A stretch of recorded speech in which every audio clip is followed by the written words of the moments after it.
everybody. Welcome back to another exciting episode of Wrestling with the Future.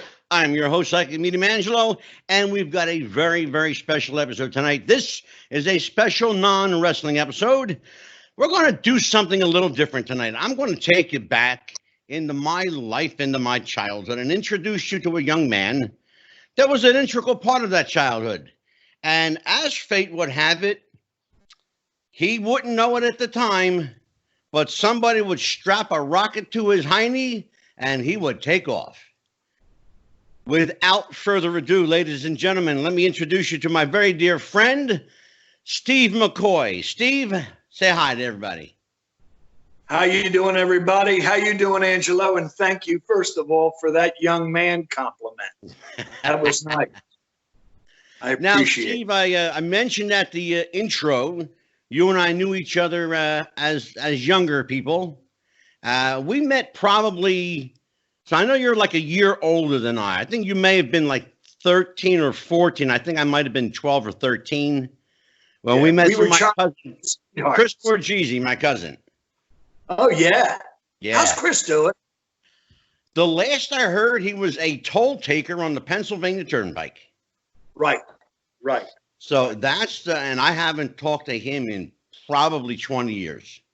Oh my God. Yeah, well, you know, families drift apart, and we're going to talk about that too. Yeah, I got to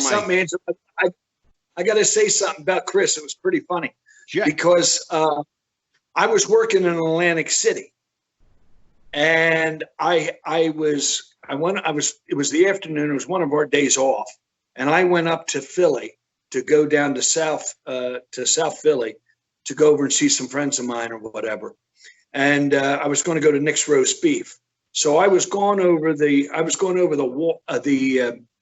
Walt Whitman Bridge. Yeah. Right? Sure. And as I'm going over the Walt Whitman Bridge, here I go to give my money. And it's Chris. And he goes, That's Steve Mccoy. funny. I went, oh my God, Chris Borghese. I said, yeah. God.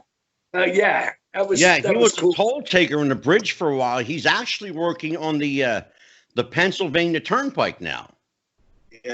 Yeah. How do you like my back here? How do you like, huh? I love that. I love Vegas at night. That's beautiful. That is absolutely gorgeous.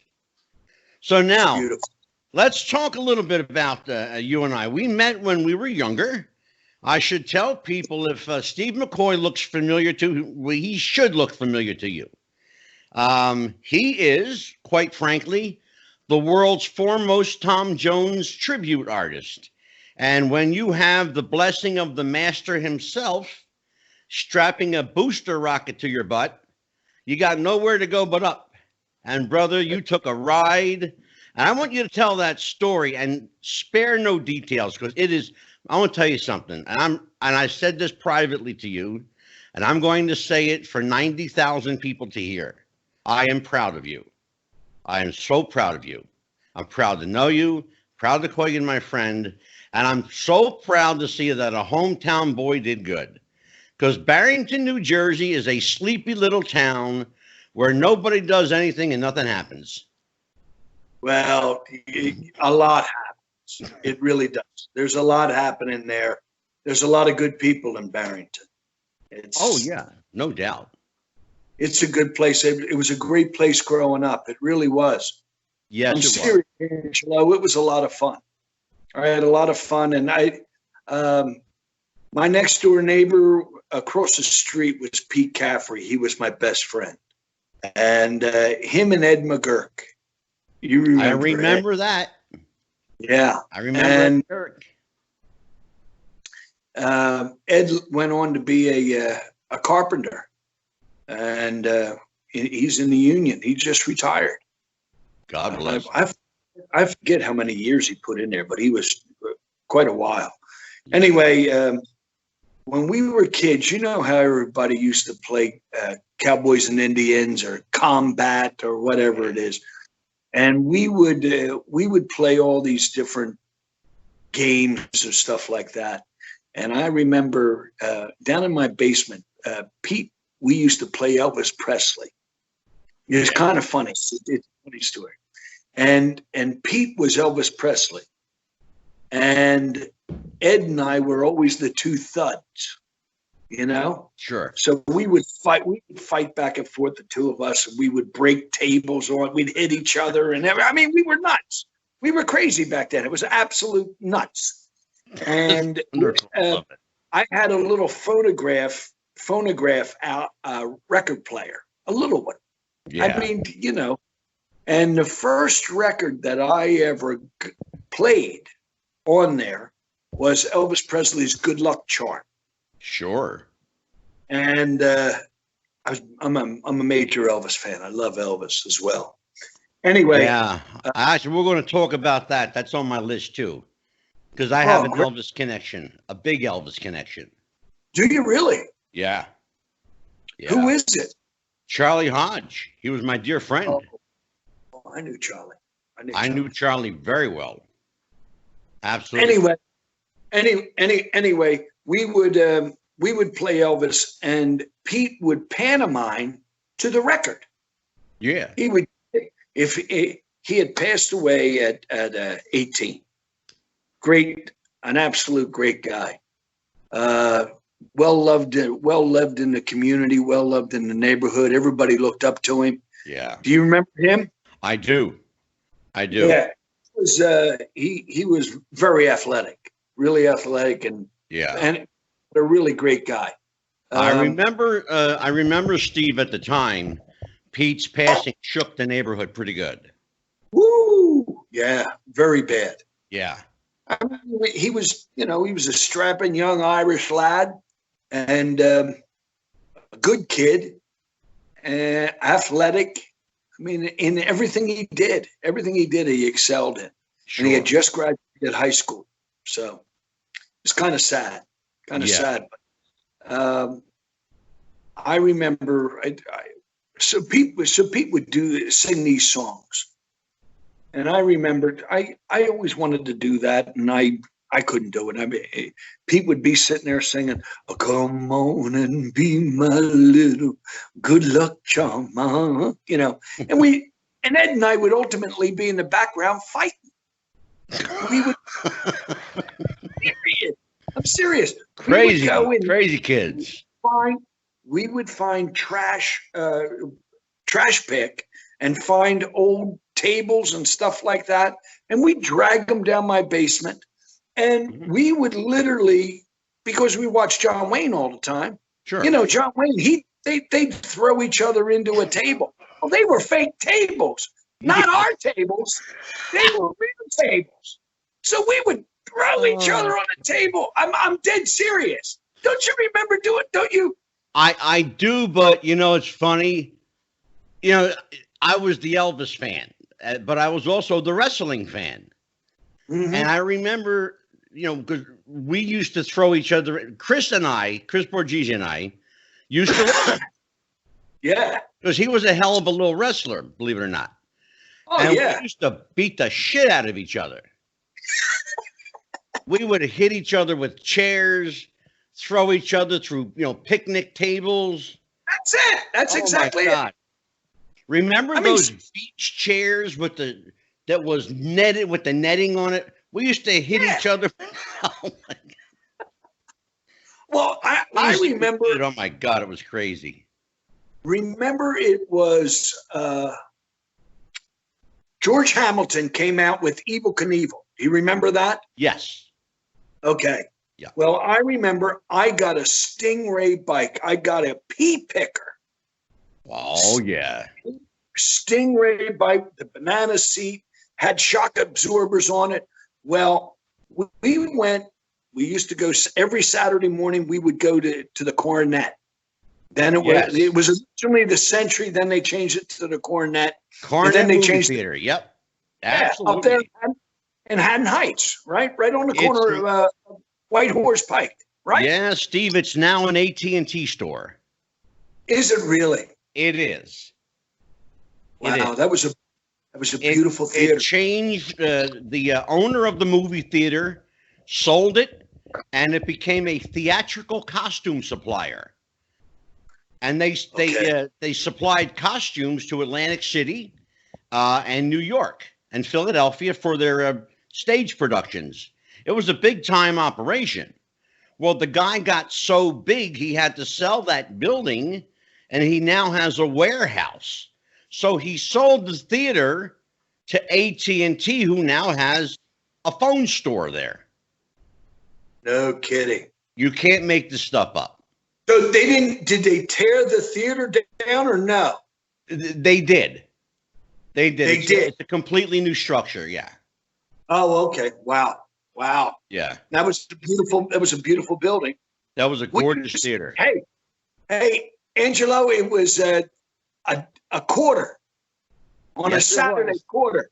And we would go and see the movies. I mean, at that point, back in the 60s, Elvis was in the movies. He always was coming out with movies. Sure. Absolutely. Him, John Wayne, Jerry Lewis. Oh my God, sure. We'd go see these every Saturday. We'd go see a new movie, and my mom or Ed's mom would drop us off, or we would walk. We would walk the railroad tracks, climb the hill. You had to climb up the concrete wall and jump over the wrought iron fence. I mean, when you were a little kid, that was something to do. And it's still there. Oh yeah. It's funny you mentioned Jerry Lewis, because I actually saw Which Way to the Front at the Coronet movie theater. I know. This is probably boring the hell out of people. We're taking people down a road down memory lane here, taking them on a journey and maybe reliving their childhood. Are there a lot of people from the South Jersey area? Oh my God, yeah. Oh, please. Really? Are you kidding me? Really? I would probably say that 60% of my audience is between New Jersey, Pennsylvania, and New York. No kidding. I'm not even kidding, for real. Yeah. That's awesome. Down the shore, down Atlantic City at all? Huge presence here in the Northeast. Big time. That's great. Yeah. Now, what a lot of people may not know, and they look at you and they see the photo behind me, it's pretty clear you resemble someone rather famous. Just a little tiny bit. More than a little bit, actually. Tell everybody who this famous person is that people say you look like. Well, as I told you, we used to play and have fun, imitating Elvis Presley and all that stuff. Well, I'm telling you, as I was getting older, around 69, 70, Tom Jones came out, and I didn't look like Elvis Presley, but I had that curly hair and I looked like Tom Jones. And I remember going to see Tom Jones in 1970 at the Latin Casino. I remember it well. Where the marquee, it didn't, all the stars would go there and perform. Everybody. Oh, was sure. And I saw Jerry Lewis. I saw Sammy Davis. I saw Tony Orlando. Oh my God! Sure. Frank Sinatra, Dean Martin. Right. Yeah. Everybody played there, and it was a legitimate nightclub. Yes. Tom Jones was there. The marquee read, "He's here." Yes. That's all it said. That's all it said. He's here. He's here. We went to see him. I believe that I was 13 years old. I can't remember exactly now. But 1970. So anyway, we went in to see him, and I'm sitting there. When we got in there, we sat down.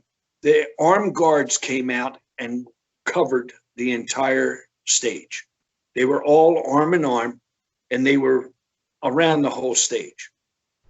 And I didn't understand, like, what's that for? What's that? Well, the curtain went up and he came out. When he came out, the women went nuts. I'm sure. Angelo, they went nuts. They were crawling over top of each other, trying to get on the stage, trying to get over top of the security guards. Yeah. It was that crazy. It was crazy. I know. They were in the front row taking their tops off with their breasts hanging out. Yeah. And I'm literally looking at this and I said, that's what I want to do. Yes. I want women taking their clothes off for me. This guy started singing, and I don't care you were a guy or a girl, the men admired him and the women craved him. And I loved it. I loved every minute of it. There was a saying back in the day that the men wanted to be him and the women wanted to be with him. Yeah, that's exactly right. That's right. And they still do. And he's 80 years old now. 80. And he looks absolutely amazing. He looks incredible. He really does. So how did all that play into what you well, because of the pantomime that we used to, that Pete and Ed and I used to do. Yeah. I started pantomiming Tom Jones. So I started putting shows on in my basement. Well, let me tell you, I was privy to one of those shows. I was. And I would not. I'll tell you what, I thought I would have to pay a cover charge and a 2-drink minimum. There was, for those of you, I want you to just use your imagination. The sleepy town of Barrington, New Jersey. There's a house on the corner with a fence around it and a sign on the back door leading to the basement that reads, "Welcome to Caesar's Palace." So you enter the steps downstairs into your mother's basement, and there you're met by Steve Mccoy, who, in short order, puts the change in his pocket, puts the needle to the phonograph, and begins to do my.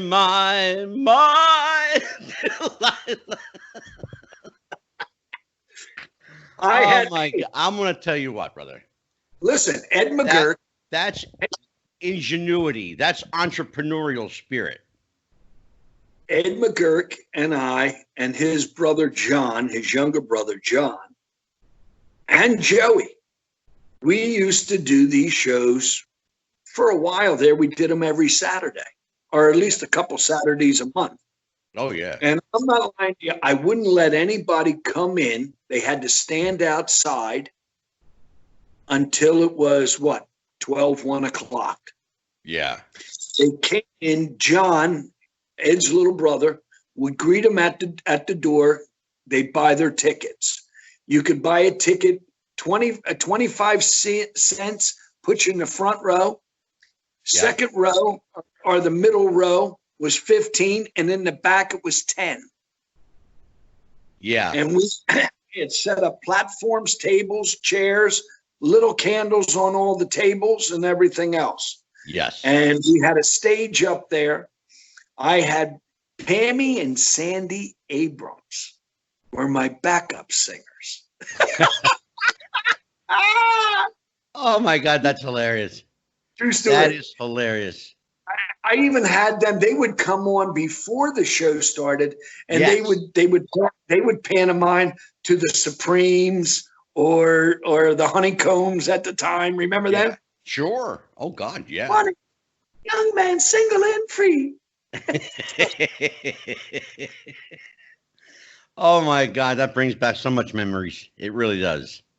And we so would now, do shows. Steve, throughout your teen years, you developed yourself as kind of an entrepreneur, and you always had that entrepreneurial spirit. You were a go-getter. You knew how to make money for yourself, and you did things to keep yourself busy. Some people had summer jobs cutting grass, and I know we'll talk about that because I know you cut grass. You made that actually a very good living at it. It was actually during that time that something really interesting happened. And I want you to share this with people because you can't make this kind of stuff up. It is just the thing of legend. It's the kind of stuff you hear only in the movies. Somebody says to you, McCoy, you know what? You kind of look like Tom Jones a little bit. What happens? Well, I pretty much, as through high school and everything else, it was only something that I did, and people knew me for that. You know, oh, that's Tom Jones. That's Tom Jones, because I loved it, and I loved his music. Anyway, you know, as you're getting older and stuff, and the women, you get involved with girls and stuff like that, so you don't. It's not top on your list. Sure. But I always sang in my house. Always, I would always sing. Yeah, I never sang in public. And I really didn't do anything about this. I just pretty much let it go off to the side. Right. And went about my life. I started a little small rinky-dink landscaping company that I would do. I'd go around and do landscaping for people and stuff like that. I just made money. Anyway, I had pretty much given up even thinking about my dream of wanting to be in the entertainment business, because I never sang. What was I going to do? And I'm from Barron. What are you going to do? So that's when I started trying to do landscaping. Anyway, lo and behold, this is 1989. Tom Jones is pretty much out of the picture at this point. Nobody even knows who he is anymore. Yeah. You know, his last hit was probably 70. His last big hit was 71. Would that have been Green Grass Home? No, She's a Lady. She's a Lady. Oh, She's a Lady. Gotcha. Okay. Yeah. That was like his big hit where he was on, you know, there goes the cuckoo. Anyway, he was pretty much he was doing shows all over the place. Just touring. Wasn't really into recording that much anymore. Anyway, 1989, he does a remake of Prince's hit Kiss. Kiss. Yeah. And it went through the roof. Oh my God, did it? Yeah, it sure did. It was a major hit, and it brought him back. In a big way, Steve. Yeah, it really did. Yeah, it sure did. You remember the radio show used to come on in the morning? It's called The Morning Zoo, John DeBella. Oh my God, sure. Do I know it? I worked for it. Did you really? I did. I was the engineer. Were you really? I was. I worked with John DeBella and Clay Heery. Oh my God. Really, Angela? Look at that. Look how that's pretty cool. I would listen to that every morning. I started working over in Philly, and but anyway, I got my friends were saying to me, "Hey, the Morning Zoo is going to be down in Atlantic City. Yeah, and we're going to have a Tom Jones lookalike contest, and Tom Jones is going to be the judge." And I went, "What?" And they said, "You got to go." And I said, Steve, let me interrupt you for a second real quick. Now, at this time, are you thinking, oh, well, I think I look enough like Tom Jones, I could probably win a lookalike contest? Did you have any idea that it was anything more than just a lookalike? I did not know anything about singing or that it was going to be. I just did Tom Jones lookalike contest. Yeah. That's all So I went down with some of my buddies the night before. Yeah. We got a room down there. We got a little liquored up, had some, just hung out, gambled a little bit. Sure. And in the morning, I had to be down at, this was at Trump Plaza. Okay. Yeah, sure. I had to be down there at 8:00. Well, it was 8:05. I'm running there. I got a Tom Jones outfit on. Yeah. And I'm running to get to the door. And the guy says, "I'm sorry, we're closing the door." And I says, "Come on, man." I says, "I'm dressed like this. You're not going to let me in." He said, "Come on." So I go in, and I've got a head. I'm hungover, because we put a load on. We really did. We had, oh my God, that's hilarious. Bunch of us. We all crammed in one room, and it was, oh my God. Anyway, we had some fun. Anyway, I get in there. There's 10 other contestants. They're all shapes and sizes, everything, you name it. Oh, I'm sure. And here comes Tom Jones. And I remember I had told you about that I had seen him at the Lac Casino. Yeah, sure. The first time I met him, I was 14 or 15 years old. Yeah. Actually met him, got a picture with him. And anyway, moved on. I saw him and he saw me. I said, hey, Tom, how are you? He said, it's 8:00 in the morning. He says, I've got a bit of the head. And I says, I says, I feel the same way. We were both laughing. So anyway. That's funny.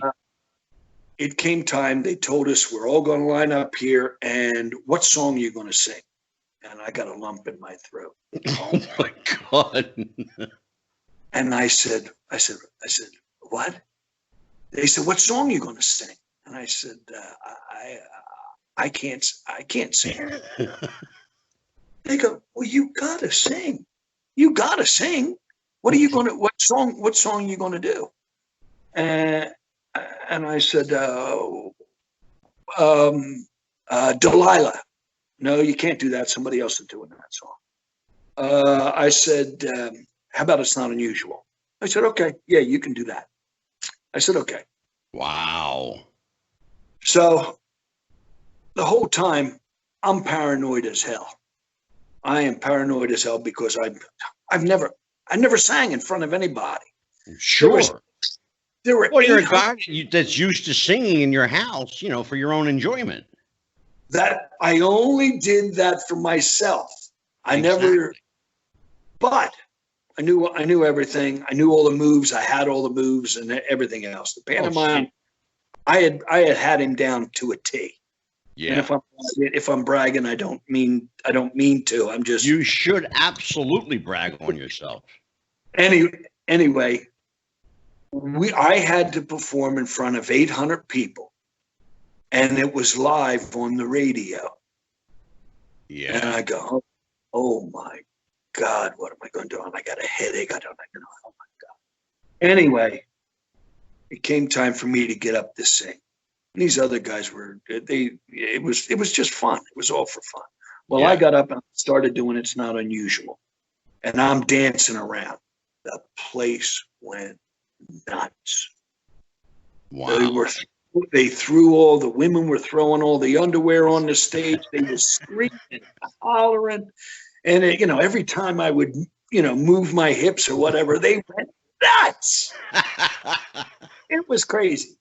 And we were all, I just couldn't believe it. So I'm standing there in the line. When it was all said and done, they asked Tom Jones. He was laughing hysterical. And they asked everybody, this guy. They said my name, the place went nuts. And then they asked Tom Jones, well, who's the winner? He said, well, it's obvious, Steve, And I won a $2,000 travel pass on TWA plus $2,000. That's remarkable. $2,000 travel pass on TWA. Now, I won. I took the rest of the day. we stayed down there. We went to the spa, laid out in the sun and relaxed because I took the day off from work. Anyway, here's the funny part, and here's the part that just every time blows me away. There was a gentleman in Atlantic City, in Las Vegas, that had a show called Legends in Concert. Yeah. He was the creator, and his name was Jon Stewart. I met Jon Stewart. Very nice man. Absolute, brilliant man. Absolutely. Funny, quick, smart, and knew the business. And he knew. Oh, yeah. He still does. He hasn't gone anywhere. Anyway, he was up in his hotel room. He had a show down at Harris. Yes. And it was Legends in Concert was at Harris. Yeah, it sure was. He was up in his room getting ready for the evening to go back down for the show. Right. He was putting his cowboy boots on, and on the 6 o'clock news, it comes up, and here's part of the fun. Local boy wins his Tom Jones lookalike contest. Yeah. And Tom Jones was the judge. Well, he about lost his mind because he had been looking for a Tom Jones act. I'm going to tell you something. I'll stop you there. It's remarkable how life places you where you need to be. And what I always tell people, life puts you where you need to be, but it also puts you when you need to be there. And that's the key. Think about this. Go back to that doorman. Go back to the doorman who almost didn't let you in. Think about that, Angelo. Think about 5 minutes changed, literally 5 minutes changed the course of your life. 5 minutes. He could have been a stiff prick, and he could have said, "Hey, no, man, can't come in." Sure. And what are the odds that Jon Stewart would be in Atlantic City and happen to see a news report? The odds of that happening are astronomical. I had absolutely no clue about this show. Yeah. I didn't know anything about it. I didn't know it. Yeah. I'll give you a little heads up about that show. You worked with a dear friend of mine in that show for a long time. Who? Jim Lowry. Oh, my God, James Elvis. What an incredible vocal. Oh, my God. I'll tell you what, if you're watching this show, and I will certainly get a copy to you, I'll tell you what, brother, you deserve better than what life has given you, because he is a remarkable guy. He's an incredible talent. And I dare say, Steve, that you won't meet anybody with more love or passion for Elvis, or quite frankly, with more knowledge of Elvis than James Lowry. Nobody. And I mean, I'll put him up against anyone. But I think James was Elvis Presley. Yeah, and I got news for you. A lot of people said he was Elvis. He did Elvis better than Elvis. His vocal was incredible. He had an operatic voice, that kid. Oh my God! All you got to do is listen to a song like "Hurt." Oh God! He'd bring the place down. It would break glasses, shatter glasses on the table. Elvis didn't have the voice that James had. Really, and I think that's a very fair statement to make. Absolutely. Yeah, but it's a totally different. I'm just, James's voice was very big. It was operatic, almost operatic. Oh yeah, he had a powerful voice, a really powerful voice. Not that Elvis did. Elvis's voice was incredible. So you're in AC, you're hanging out with the boys, you're getting the massage, you're being pampered and primped, and You're feeling, large and in charge. So at what point during that day, Steve, does Mr. John Stewart make his presence known to you? He doesn't. I go back to work. And probably about 2 weeks later, I got a phone call. And I was doing the landscaping stuff. Right. I got a phone call from Las Vegas. I didn't know. Back then you didn't have who's calling. You answered. Exactly. Yeah. And a gentleman called me up. He said, "Hello." He said, "My name is Rod Stewart, and I'm calling you from Las Vegas Legends in Concert."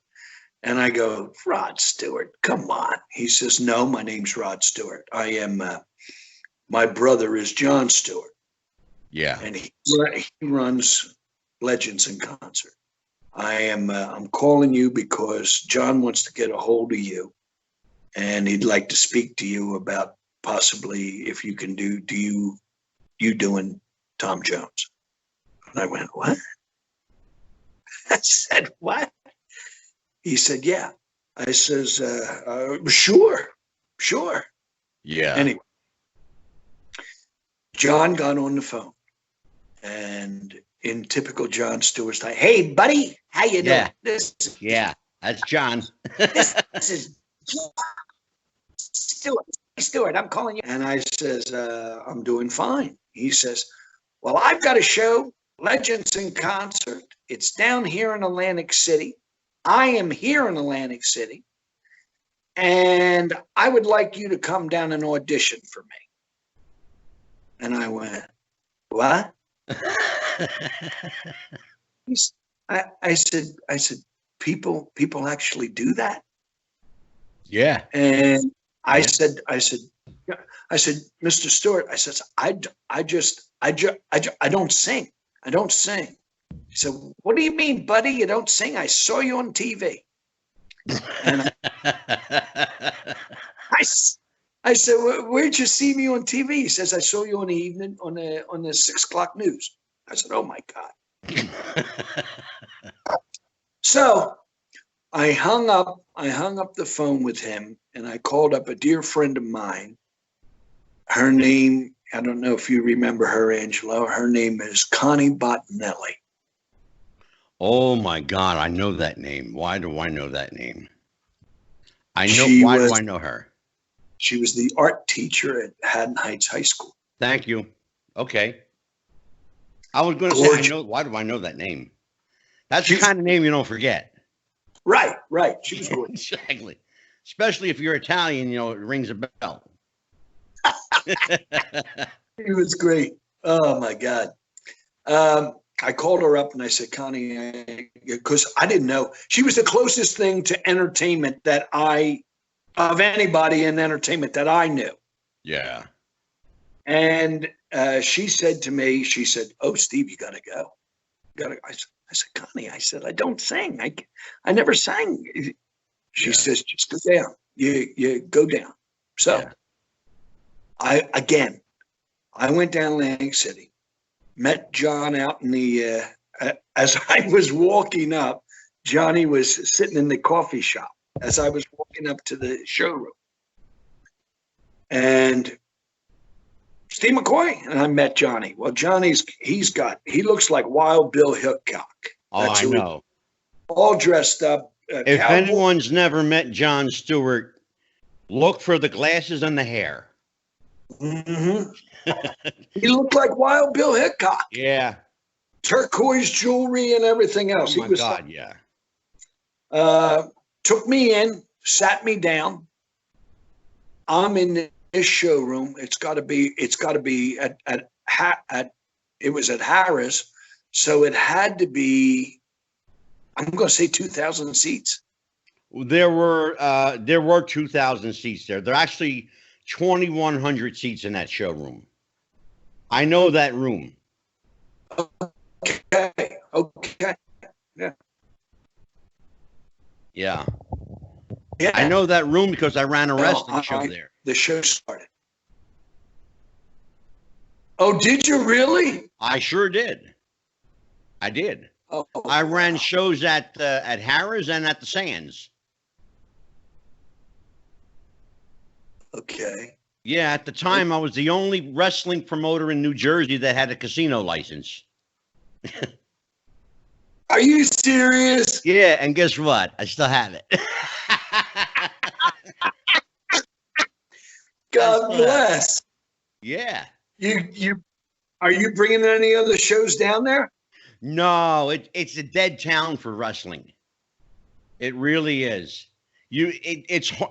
There's a lot of economic factors, but it's the biggest problem is getting enough people in at an affordable price that you can cover the cost of your talent.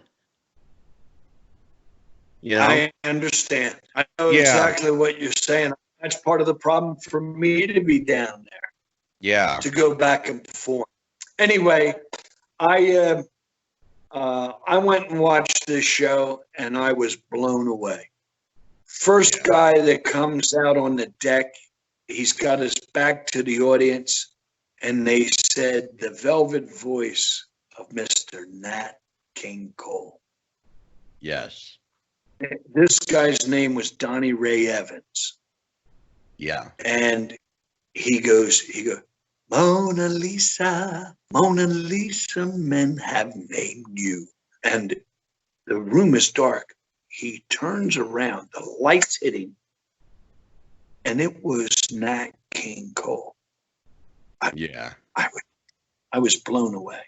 Yeah. The show, the show, every act was better than the one before, and each act was that good that it's not even right to say they were better than the one before. Yeah. I mean, Barbara Bogart was Marilyn Monroe. She was absolutely. Oh my God. I actually saw her. You know what, Steve? I want to ask you a question about that. And I don't know.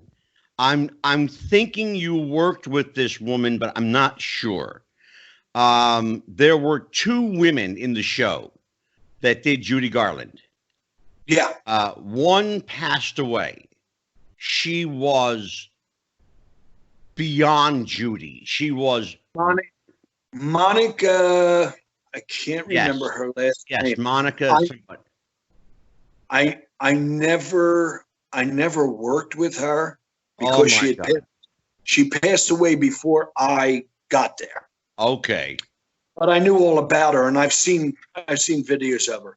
Monica. She was. You want to talk about reliving someone's experience? I thought. Because I never saw Judy in concert because she passed away in '68. But Monica was remarkable in her voice, in her look, in her stage presence.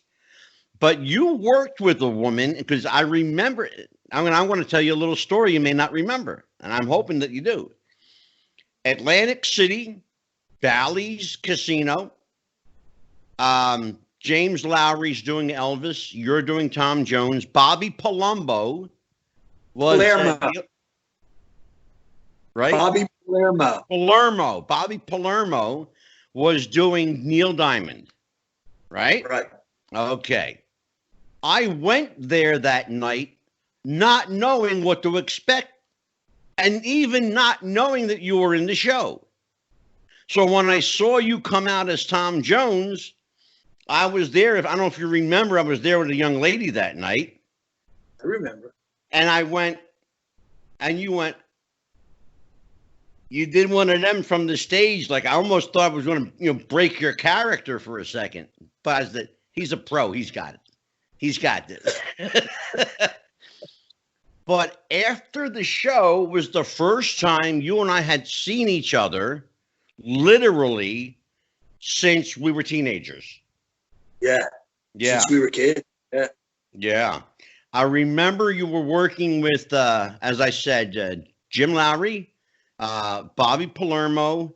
I'm not sure if you were working with Lane Lassiter or E. Casanova doing Michael. It was E. Casanova. E. Cas, okay. Yeah. Because I knew Lane Lassiter, rest in peace. He was a good guy. Yeah. But that was the first time, and I thought to myself, "Holy shit!" We also had Lori Mitchell Gay, she's from down the shore area. She's from Atlantic City. Lori did. Oh my God, she did Whitney Houston. She still does. She does Whitney Houston, Tina Turner. Whitney Houston, Tina Turner, Diana Ross. I mean, she's pretty talented girl. Yeah, there was a young woman. Speaking of talented young women, I'm wanting to say her. She does Tina Turner. I'm wanting to say Vivian. There's a girl Vivian that does Tina Turner. I don't know Vivian's last. It might be Van. No, I was going to say Vivian Vance. No, that was Lucy. This girl's Vivian. Yeah, I know Vivian, but Cookie Watkins is the best. That's her, Cookie Watkins. Oh my God, she is unbelievable. That woman is a ball of dynamite. Incredible. Yeah, she seems like a genuinely nice woman. She is a nice person. She is. So you get this call, okay, come down and audition for me. And your first introduction to Legends in Concert is the golden voice of Nat King Cole, who you think is coming to life in front of you. I couldn't believe it. And then the ending of the show, it was a gentleman, I got to tell you, in my opinion, of all the Elvises that I've ever seen in his day, Tony Roy. Oh, I love Tony. I love Tony. Tony Roy was absolutely spooky. Tony Roy was an incredible performer, not only as Elvis, but Tony Roy was an incredible performer in his own right. I know that over the years, Tony befell health issues and hardships and things didn't go well for him. Yeah. And that's sad. And we'll talk about that for just a second, because for some reason, Steve, the Elvises in Legends in Concert, and they call it the Elvis. You know where I'm going with it. The Elvises in Legends in Concert, for some reason, seem to meet untimely demises. We just lost Trent Carlini. Yeah. Tony Roy, Trent Carlini. I claim that it's that collar. It's too high and it hits right behind the ear, and it bridges the Elvis collar. Yeah, circulate the circulation to the head, so it affects. Well, I'll tell you what. There was one guy that was affected. Again, passed at a very young age, but unfortunately at the hands of someone else, Dana Van Brana. I mean, Dana McKay. Dana McKay. Yeah. Now, I don't know the story about him. I know what happened and everything else, but I don't know his backstory. I'll share it with you privately. It's fascinating. He really, you talk about somebody becoming Elvis. He became Elvis. I heard he was good. What do that's the thing, Angelo, like Tony Roy. I got to tell you something. Tony didn't even try to be Elvis, and he was Elvis. He didn't have to. He didn't have to. What an absolute great performer, great singer. Loved Tom Jones. Him and I had a very close relationship. I loved Tony. I learned an awful lot about the business from Tony. Yeah, I really did. He just a tremendous talent. He's really a talented individual. Yeah. I'm sorry that he has run into the problems that he's run into, but my God, in his day, there was no one better. It was absolutely brilliant. You're absolutely right. After the show, there again, there's the tie to Elvis back to me. Yeah. I go backstage to meet him after the show because he's the one I wanted to meet because he was, oh my God, he was brilliant. And I get back there, and lo and behold, I get to meet from out of the curtain, the shower curtain in the dressing room. Yeah. Pops this black guy, looks just like Little Richard. Gary Moore. Gary Moore. Gary Moore. And my friendship with Gary stemmed from that moment on. That man, and I will tell you, he's the best man in my wedding. God bless you and God bless him. I will tell you that, first of all, when we say Gary Moore, we're not talking about Gary Moore, the 1960s television game show host. So don't search that. It's Gary Moore, Little Richard. And I want to tell you something. And this is from me to you. GARRYMOORE. Gary Moore. Gary Moore. And that man is frighteningly good. You want to talk about a guy becoming his character. Holy shit. Angelo, he was friends with Tony Roy because Tony Roy had been working in their Hawaii show. Yes. Yes. And they brought him into Atlantic City to Harris to work in that show because they had just opened it up there. Yeah. So they wanted to make a big splash. And Tony was phenomenal. Anyway, while Tony was in Hawaii, he had met Gary Moore. And Gary Moore and him had a close relationship. And Gary came in, wasn't working with the show yet. Right. He had just got out of the army. He had a buzz cut. Yeah. He had his pompadour on the top, but it was buzzed on the side. Yeah. But a great guy. Great, and sings his ass off. Sing. Oh, yeah. Woo! He's another guy that does it effortlessly. Like it's nothing. I know it. And that's what surprised me about you. Now, I know for a fact, and you never had a formal singing lesson in your life. And what surprised me is that you sang those songs effortlessly, like you've been doing them your whole life. And I guess to some degree, maybe you have. But was your introduction to an audience natural for you? Some people take to an audience. Some people have to warm up to an audience. You being on stage, you understand what I'm referring to. For Angelo, those people, when I was a little kid, I remember going to see Mary Poppins in the movie theater. Sure. I was little. I don't know what year that is. What's that? 63, 64? Probably 64, yeah. Dick Van Dyke, when he played all those instruments and everything and danced around, you know, he had the horn on his hip and cymbals between his legs. Well, I went home and I created all that, and I did all that myself. Yeah. I loved entertainment and always have loved entertaining. I went to school. I remember as a kid, I got up in front of the class one time, started taking my clothes off. The teacher was going nuts. I had a Superman outfit underneath my clothes. I jumped up on the desk.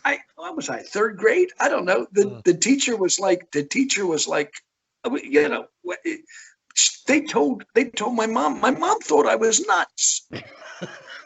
They said, your son, he was dressed like Superman. Oh my God, that's amazing.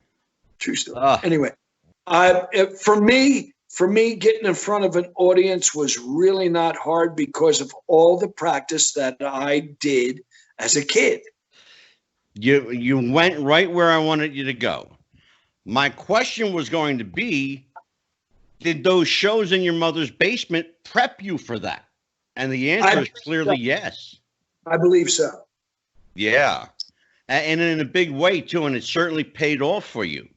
Now, but Angela, being around, I have to stop a minute. And I got to tell you this, and I hope I'm not being too long-winded, but I got to tell you this: the people that I worked with, George Trulinger did Buddy Holly, Art Vargas, Bobby Darin, as I said, Tony Roy, Eric Martin, who was a very close friend of mine, Carmen Romano. They did the Blues Brothers. I gotta let you know, these guys. There was a kid that named Robert Joseph who did Sammy Davis that would make your hair stand up. I know who he is, actually. Each one of these towns, there was a girl did Janis Joplin, and she did Bette Midler, and she still does, Sherry Ray. These people would hit the stage. I'd have to follow them. Yeah. And you were either going to sink or swim. Absolutely. And in this business, let me tell you something. They don't care. Well, let's talk about that, Steve. That's a great segue. You know, you have, and I mentioned at the top of the show that you had the blessing of the master himself, and that's quite an accomplishment. One that I'm sure he doesn't hand out readily or easily.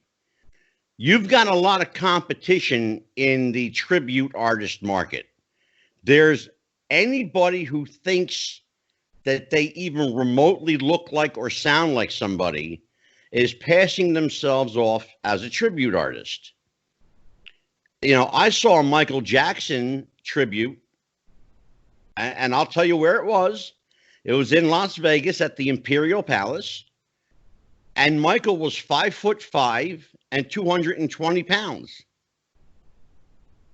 And I thought to myself, are you kidding me? This is the Jon Stewart show. Right. I know John was either not in his right mind, or he just said, if the suit fits, go out there. No. Oh, well, no.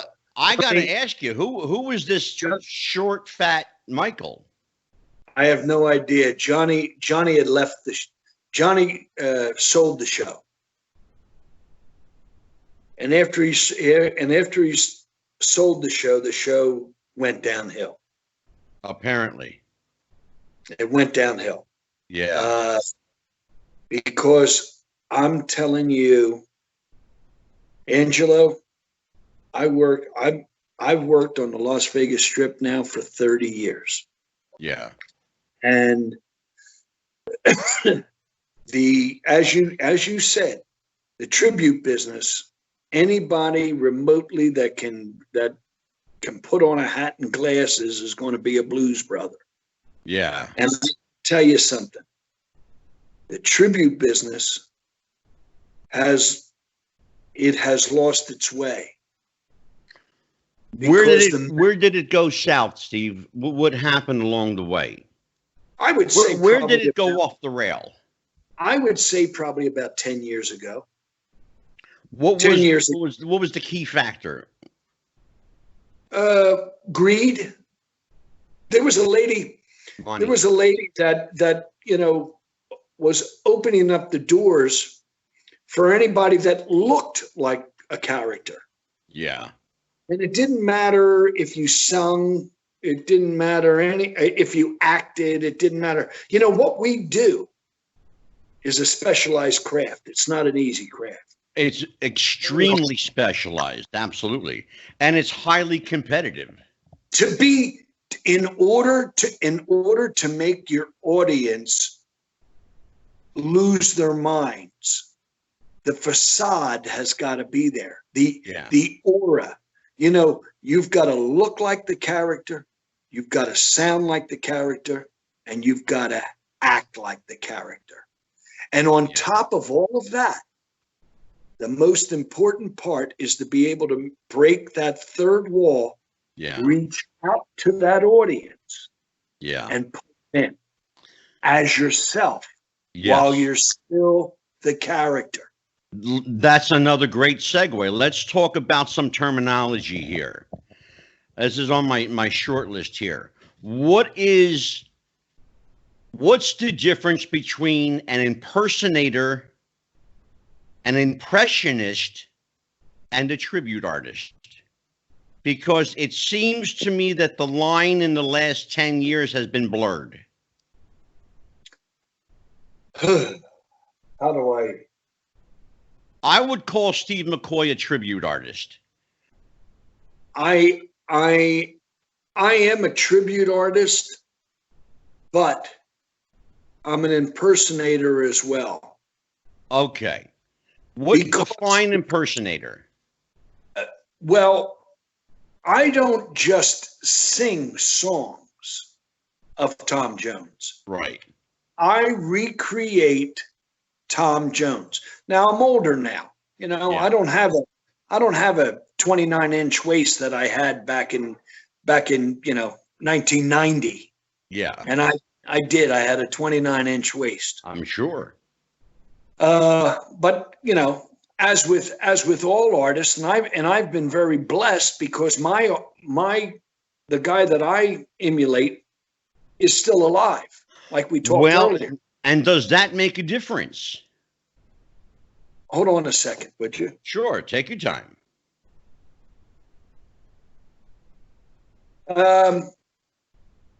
Does it make a difference? Yeah, I think it does. Well, you know, I'm asking that because, you know, as you said, Tom is still alive and he's still performing. You know, although his dates are you know, he cherry picks his dates now, and he can afford to do that.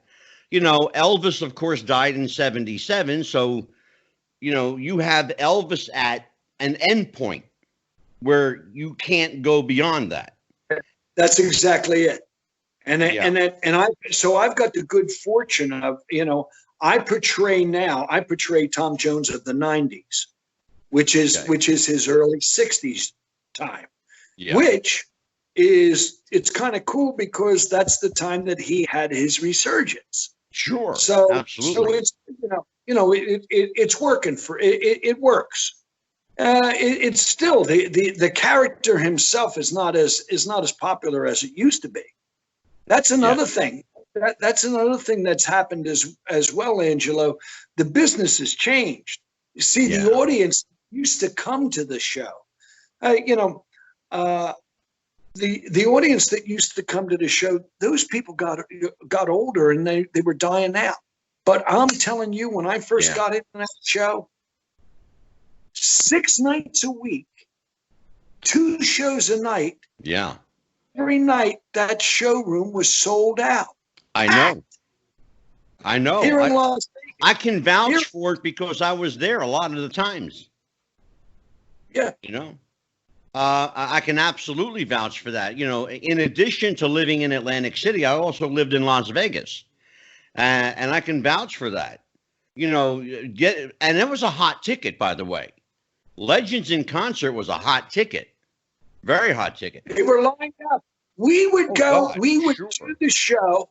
We would do the show, and after the show was over, we would go out and go down to the buffet to sit, and, instead of sitting backstage, because we had an hour or two. And as we were coming out to go down to the buffet, the people were lining up for the second show. Yes. The line was down the hallway. Absolutely. I mean, I can vouch for that. This show in its heyday was absolutely incredible. And I was very proud and I'm very honored to have been a part of it. And I really can't thank Jon Stewart enough for giving me that opportunity. And one of the things that was remarkable to me as a spectator, as well as knowing, quite a bit of the inside of it, because as I said previously, I know people that you worked with. But as a spectator, you take on a different set of eyeballs.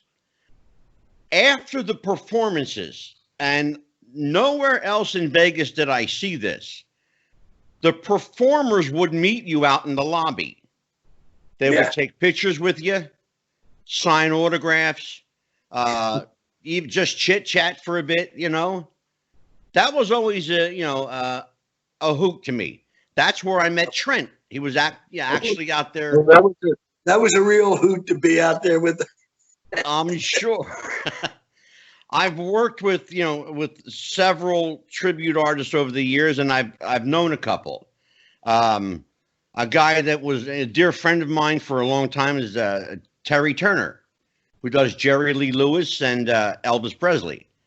Brian McCullough, of course, who does Roy Orbison and Conway Twitty. Brian. Let me tell you, when I first started in the show, there was a gentleman by the name of Kenny Morrell, and he did Roy Orbison. And I got to let you know, Kenny was absolutely one of the sweetest people in the world and absolutely phenomenal. He was Roy Orbison. Backstage, very quiet guy. I've had a lot of fun. He's passed away, but he was a great guy.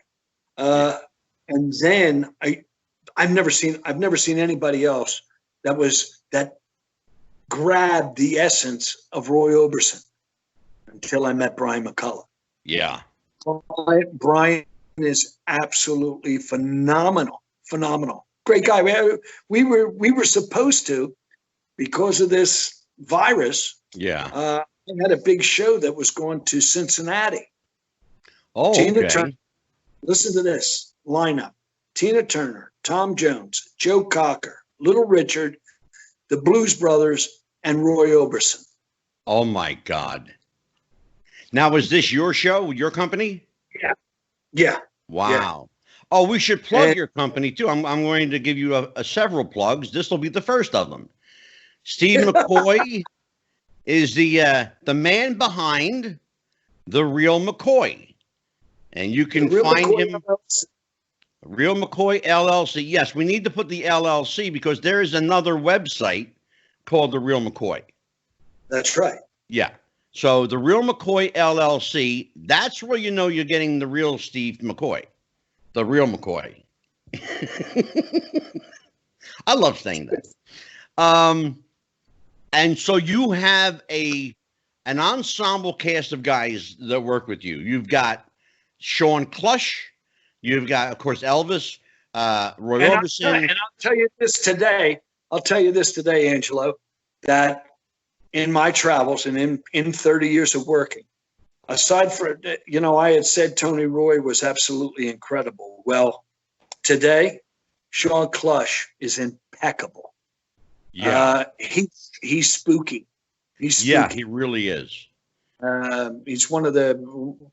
Yeah. He's incredible. Steve, did you ever work with Bill Cherry? Yeah, Bill's another great. He's another great one. Yeah, a great guy. Yeah, he's kind of freaky to look at, man. I got to tell you, he's freaky to look at because he looks like Elvis. And off stage, you wouldn't know it. You wouldn't know it. I know. He's got long hair. Like a rocker. Yeah, he's a t-shirt and jeans guy. Right. Yeah. Right. Not like, like Jim Lowry. I love him, but Jim lived that gimmick, brother. He dressed. He was Elvis. He was Elvis all the time. All the time. And but hey, nothing against that because he loves Elvis. He loves him. I think that was Jim's way of kind of paying his own tribute to Elvis, Exactly right. Because it came from his heart. It really did. Yeah. So let's talk about Las Vegas now and Atlantic City and the entertainment scene or the lack thereof because of what's going on in the world. When I first came to Las Vegas, first of all, we skipped over. I went down, did this audition, and I didn't think in Atlantic City. This is back in '89. Right. That was it. That guy had me back there singing Delilah, and I was singing in a key. I don't even know what key I was in. I didn't know it. And I didn't hear from him again for a few months. Right. And I thought that was it. It was over. I just, hey, it was a fun night. I had a good time. They gave me another call and asked me if I would come to Las Vegas and audition. I said, right. I already did that. And, they said, oh, no, we want to put you in the show. So I came out and auditioned. Yeah. I saw the show in Las Vegas. They put me up at the hotel. And I saw the show in Las Vegas. They put me in the show that night. Oh, wow. Trial by fire. I was a wreck. But wow. the women went nuts. They were coming down the aisles, and it was great. And that started everything for me. And I just can't tell you how. Steve, is it scary for you that they buy into it that wholeheartedly? It's not scary to me. It's baffling, because to me, and you know me well enough, Angelo. I mean, when I'm on stage, I'm Tom Jones. Sure, absolutely. When I'm not on stage, I'm not Tom Jones. Absolutely. And for some of these people, they believe that that's the. Well, and I want to talk about that, because I saw, in fact, today, I watched a couple of your videos. There was one that stood out to me, and it was a little uncomfortable, but it was also very touching. You're on stage performing, and I think you just finished the song Till, which, by the way, is one of the greatest numbers that you do because of what you put behind it. I love that song, too. But there was a woman who came up to you. You kneeled at the stage footing, and it was an older woman with gray hair, probably in her latter 60s, early 70s. And she had this tissue or Kleenex, and she's dabbing your forehead, and then she's dabbing inside your shirt. Then she's going deeper inside your shirt. And I thought to myself, he's really got her eaten out of the palm of his hands. I can't. You wouldn't believe the stuff that has happened on stage. I can imagine. But if you don't know, I'm sure you know which video clip I'm referring to. If you don't, it's anyone can readily see it.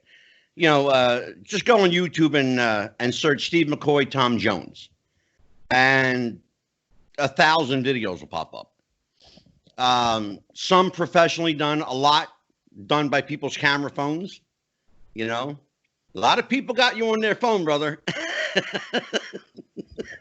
Scary thought. Well, let's talk about that for a minute. Is that unnerving for you to know that some stranger has your image and likeness on their phone? No, that doesn't bother me at all. The thing that has changed over the years is that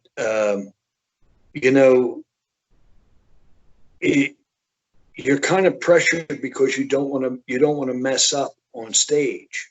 Yeah. Because there's so many. What do they call them? Monday morning quarterbacks. Oh God, yeah, I mean? Sure. I mean, and when you're doing a live performance, when it's caught on video, that's it. I mean, there's no taking it back. It's not like watching a TV. Yeah, there's no. Where they stop. No second takes. Again, right? No second takes. Yeah. And that's the only thing. I think. Look at us today. Look at you and me being able to talk like we're doing right now. Sure. The advances. I mean, it's remarkable. It really is.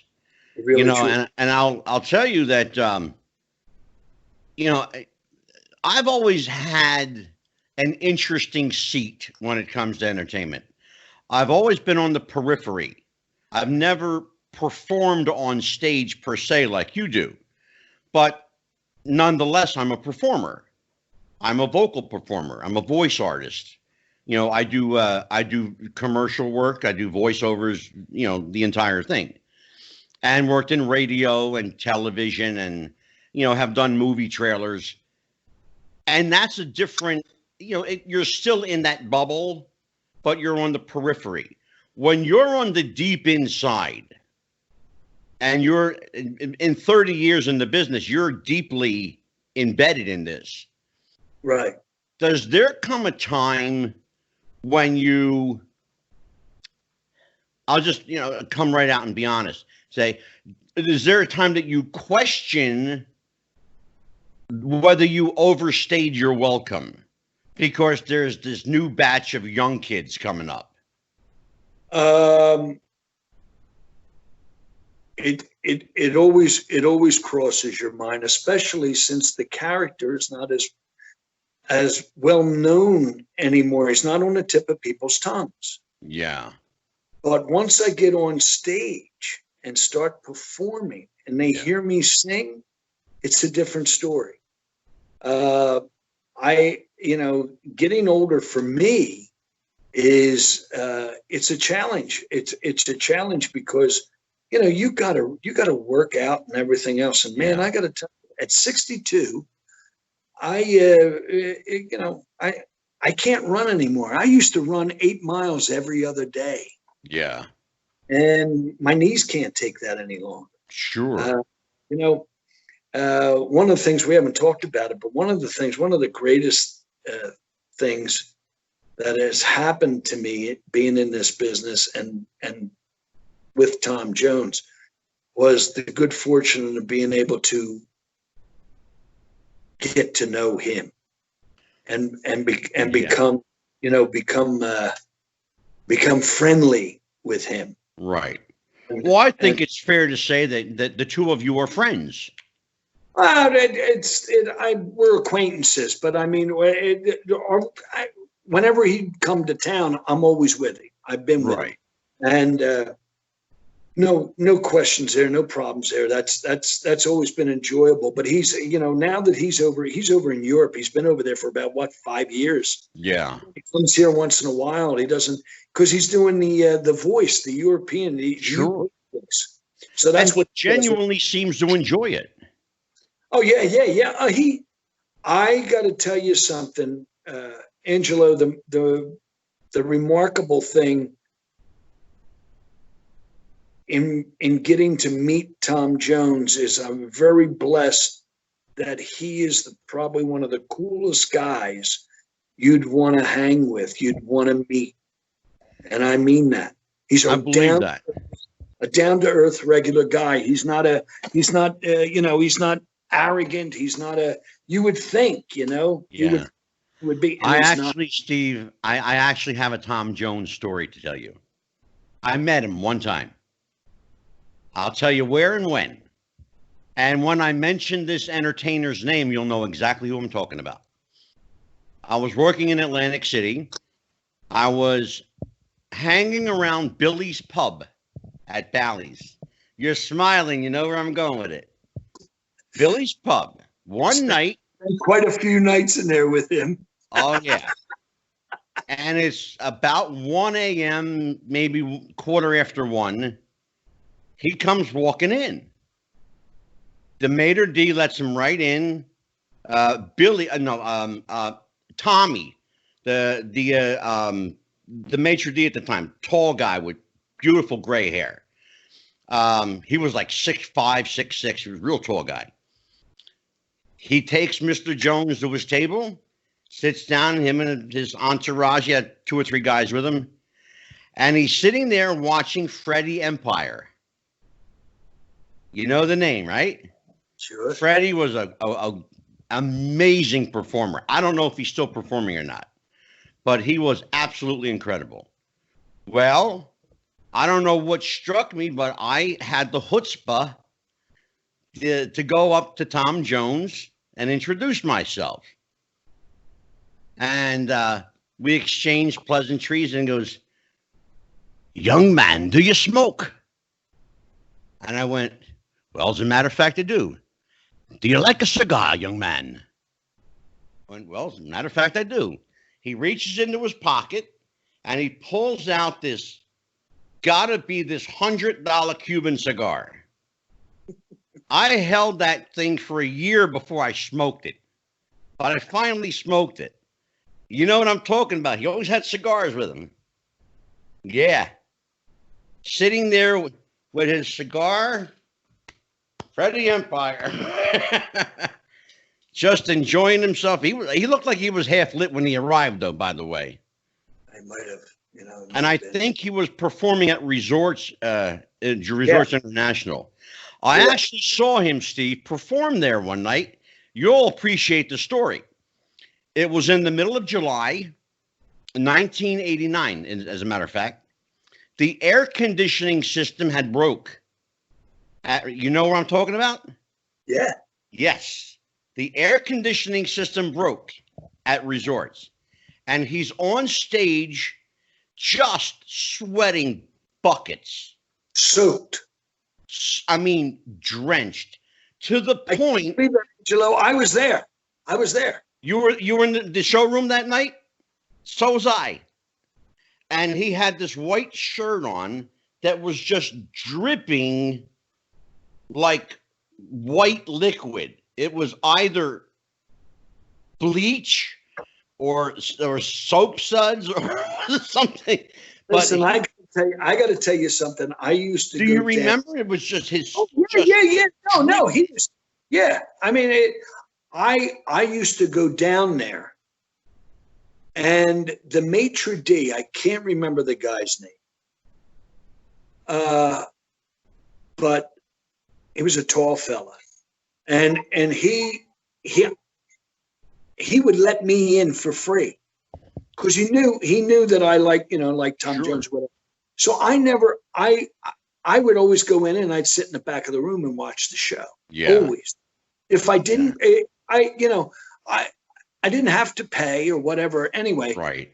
It wasn't until after I met him and got that that man has taken care of me very, very well. I mean, every time I always go. I mean, my ex-wife and I, we used to go all the time to see the show.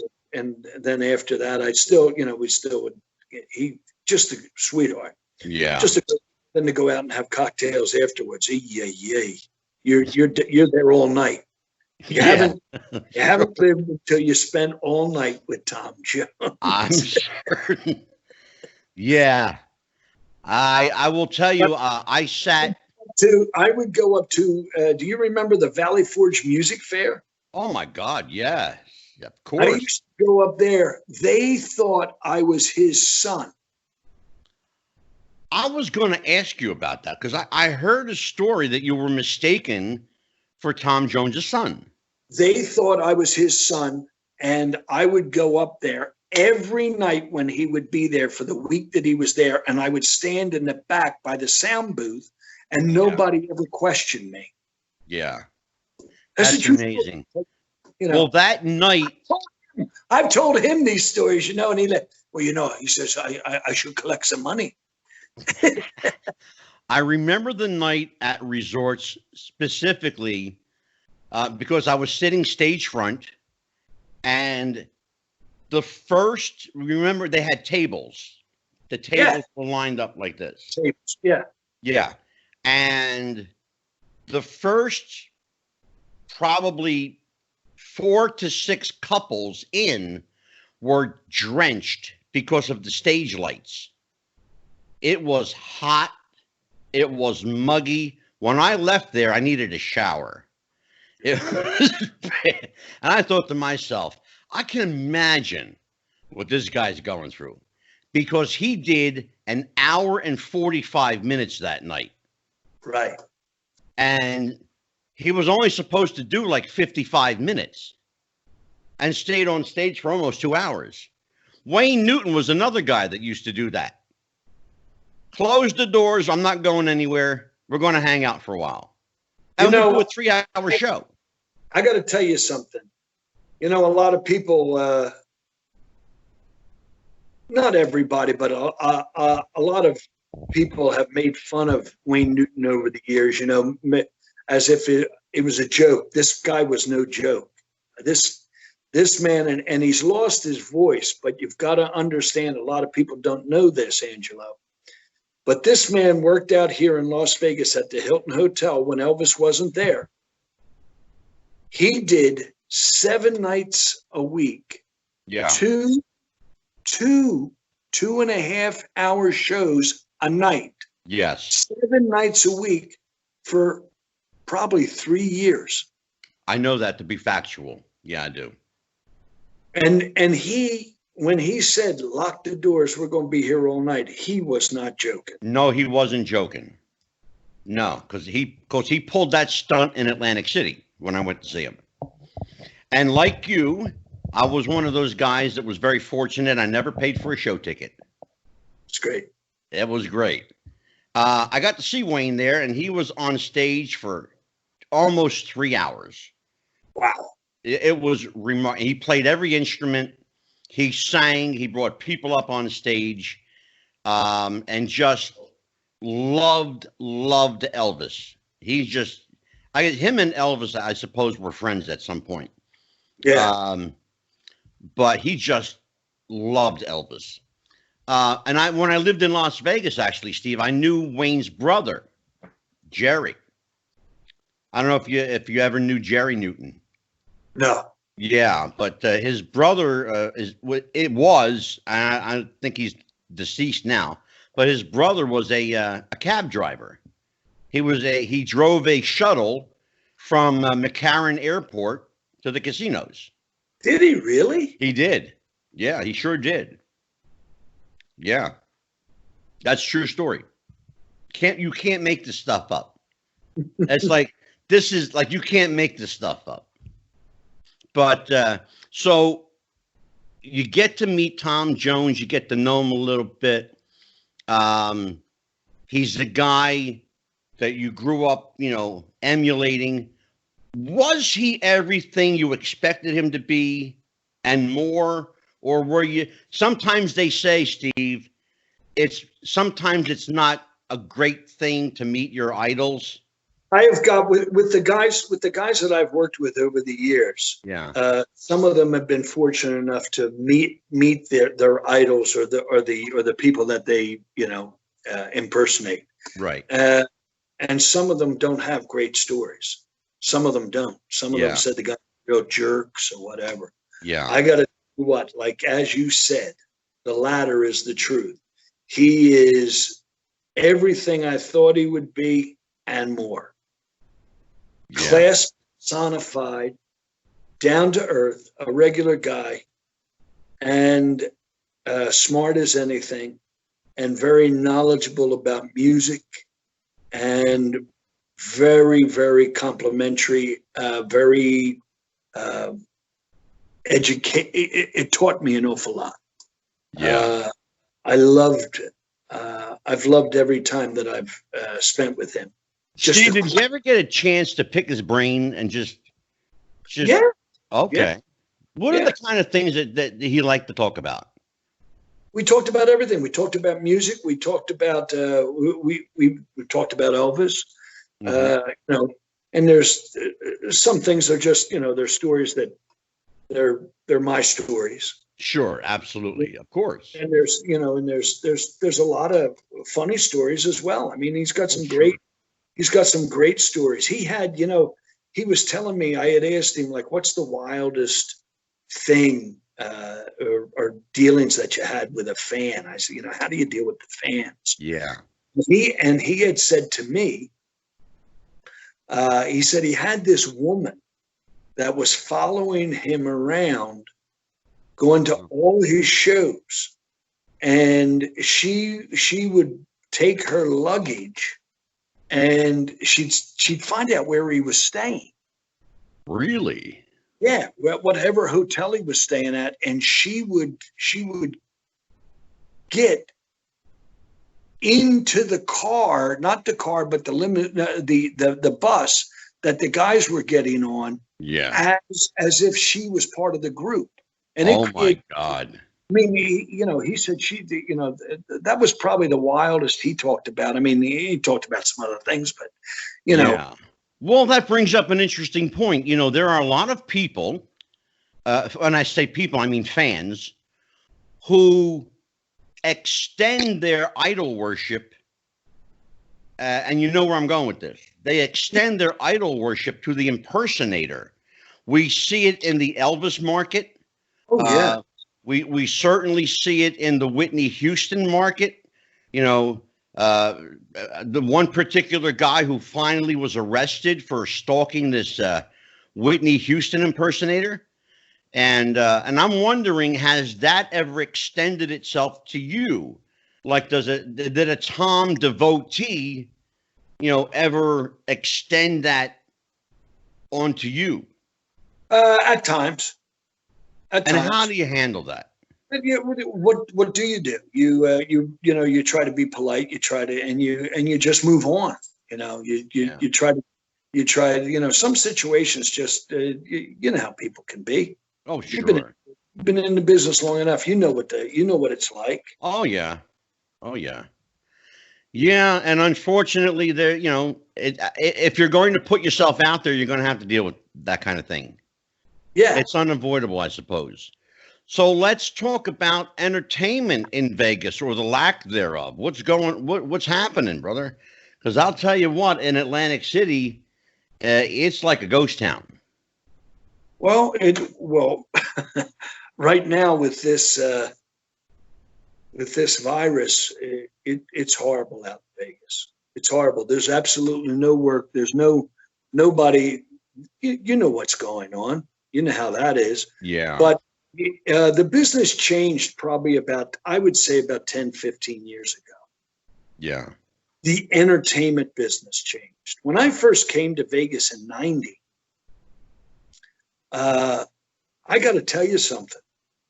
We would go out after the show. We would go out to different lounges in the different casinos, the Sands, the Desert Inn, and all the, or the Dunes or whatever. Oh, sure. I mean, we went everywhere. We used to go to the top of the Dunes, and Bob Anderson was there. And I got to tell you, I don't know if you know who Bob Anderson is. Oh, I knew him in Vegas. Absolutely, he's a great singer in his own right, but he's a singing impressionist. Yeah, and he's amazing. He's absolutely one of the. He was. I saw him. He's kind of now. This is kind of wild. He was kind of the guy that I used to, when Merv Griffin used to have his show in the afternoon. Yeah. Bob Anderson, when Merv Griffin would be live in Las Vegas, Bob Anderson would come on. Well, Bob Anderson was doing Tom Jones. And that just gave me the edge to go, well, I can do this too. Exactly. And that was it. And Bob, Bob and I are friends. Bob right now is doing a tribute to Sinatra. Yeah. He takes 2 hours to put on this makeup that he. It is absolutely remarkable. The transition is incredible. Makes that transformation is just scary. Yeah, because he looks just like Frank. He really does.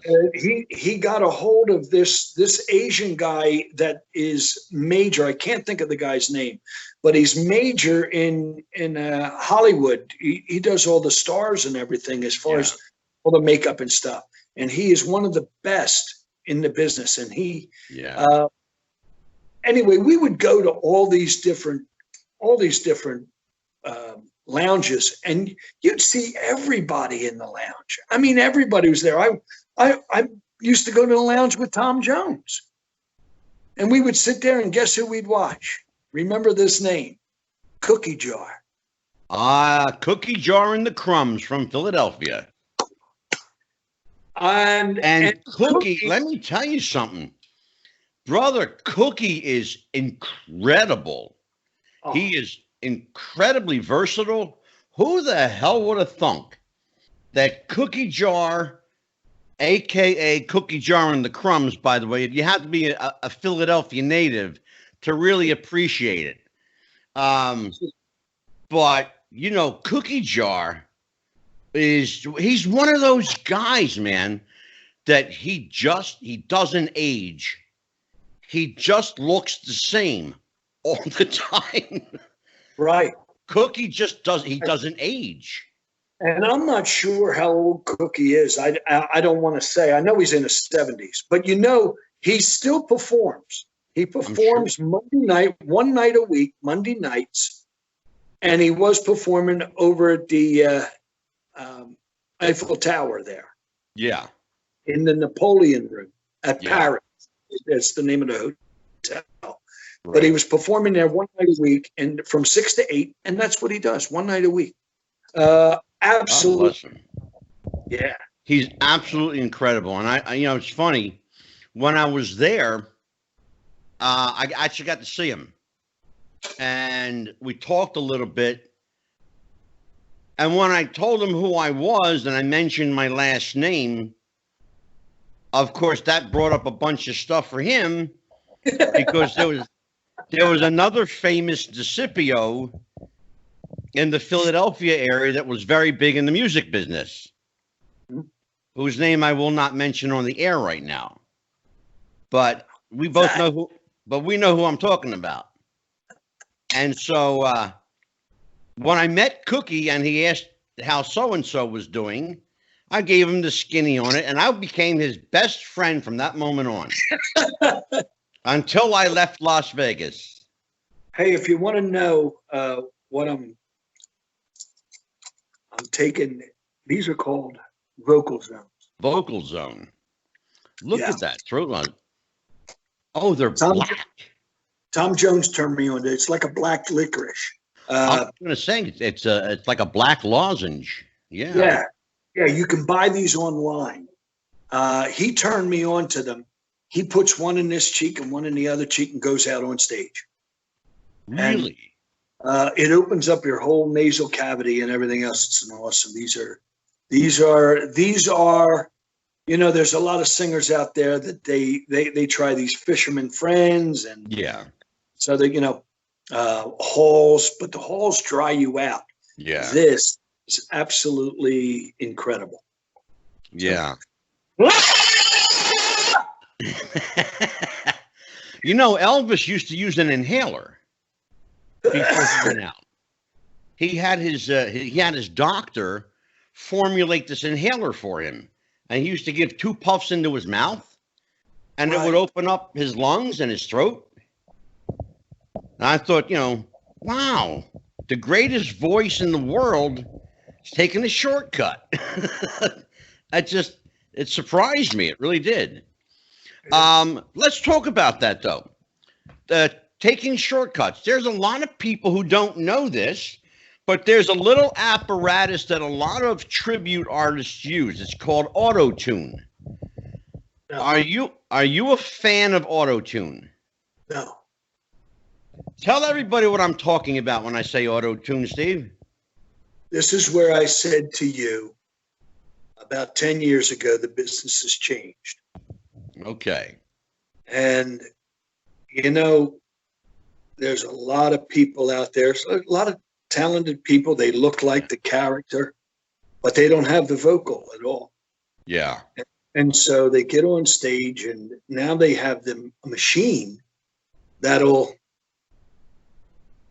adjust your vocal. It'll put you in tune. That's why they call it auto-tune. Yeah. And it'll put you in tune. You know, if you're not singing. Man, when I started, remember what I said to you? You know, you would go on stage, you'd follow these incredible vocalists, and you went out on stage. If you didn't hit your mark, you got told about it when you came off stage. I'm sure. And there was no room or margin for mistake. You went out and did the best you could. Now these guys, a lot of them, not all of them. There's some really great young tribute artists out there today. Mm-hmm. You named one a little while ago, Bill Cherry. Bill Cherry's great, Another Elvis, a young kid named Victor Trevino. Oh, sure. There's a kid named Cody Slaughter. He's pretty spooky. He does a great job. Yeah, Cody is amazing. You know him? Guy. Yeah, sure. Yeah. I mean, there's a lot of young performers that are just incredible, and they try. They care about what they do. You know. But you know what, Steve? It's bothersome to me as a consumer of entertainment that in some cases, and correct me please if I'm wrong, but in some cases, whole shows are being auto-tune programmed. Oh yeah, they're even a lot of the shows are even tracked now. They're not even singing. Yeah. You're getting that with the professionals as well. I mean, the actual artists, because they're great in the studio. They can sing their hearts out in the studio because they've got the auto tuning. But now they got to go out and go on tour. This is why you don't see these people touring. Yeah, they can't perform. And it kind of reminds me. It's almost. You almost have to shake your head sometimes when you think of Milli Vanilli. Because essentially what was Milli Vanilli doing, what they're doing now. Right. But exactly Milli Vanilli, they crucified those two guys. They raked those two guys over the coals. Oh my God. But they weren't singing. Yeah, to the point where one guy killed himself. Yeah. Which is sad. Now you've got shows. This business is not for the meek. A lot of people think, my family. It's kind of funny. Everybody thinks that well, Steve's he's just playing. He's in his basement. He's the goofy guy in the basement.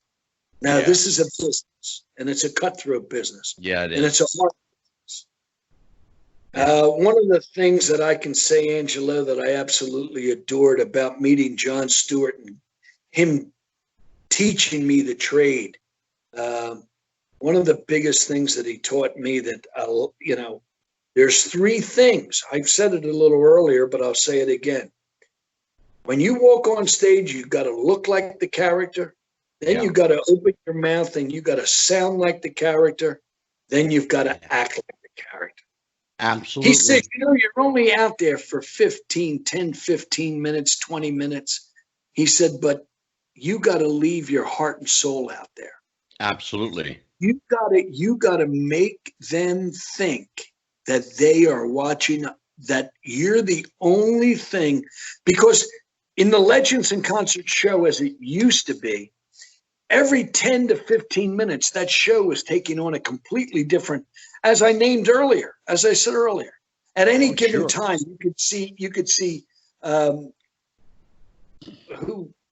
Michael Jackson. Then the stage completely changes. You've got Bette Midler on stage. It just changes. I mean, Rod Stewart, Elton John, every 10, 15 minutes, that show changes and that room changes. And absolutely. You've got to keep those people interested. Those people have got to sit on the edge of their seats wanting more. It's remarkable. It absolutely is. Today, I'm not taking anything away from our dancers. The dancers are, they're just as valuable as the musicians and the acts. Oh my God, sure. But the shows now, a lot of them revolve around the dancers. Because they don't. Let's talk about that for a second, Steve. Who's the choreographer when you started with the show? Oh, for when I was in the show. Yeah. There was a gentleman by the name of Bobby Bowlings. Great. Did a great job.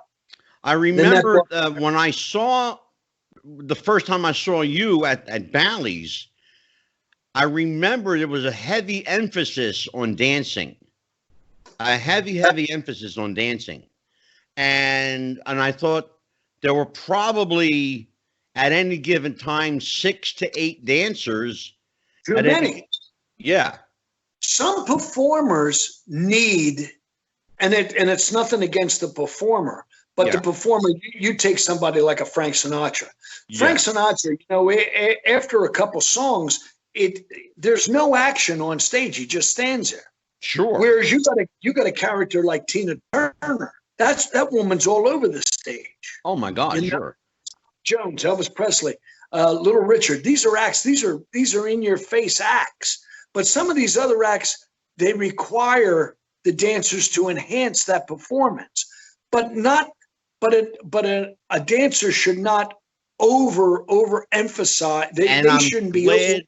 I'm glad you said that, because one of the things that I was going to point out as a criticism, and I've seen a lot of performances of legends, both in Atlantic City and in Las Vegas when I lived there.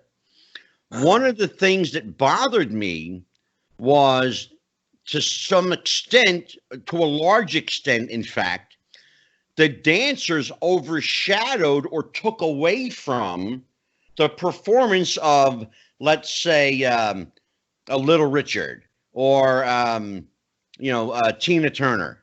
When you're busy looking at the line of girls in the back instead of looking at the guy or woman in the front, there's a problem.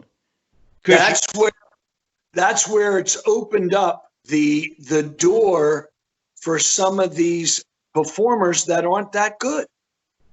Yeah. See, a performer will overpower that stage, that you don't need all that fluff.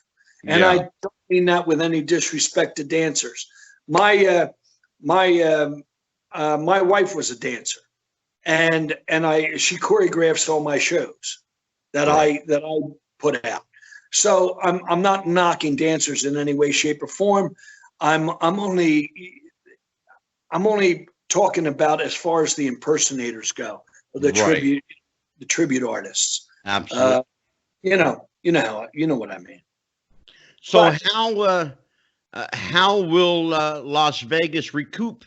How will they recover? And I'm not sure right now. I don't know. Look. This coronavirus has touched everybody. It certainly has. And it's there's more to what meets the eye, Angelo. A lot more. Meets the eye. There really is. Oh, absolutely. Yeah. And it's a shame. Right here in Las Vegas, we've got like 3,700 cases and 76 deaths. Yeah. And I believe we've got 700,000 people. Yeah. Yeah, sure. This is crazy. And it is. I mean, New Jersey here is still under lockdown and has been for quite some time, and probably will be till at least the end of May and possibly middle June at this point. The governor here has not issued a reopen date. What he's holding off for, I don't know.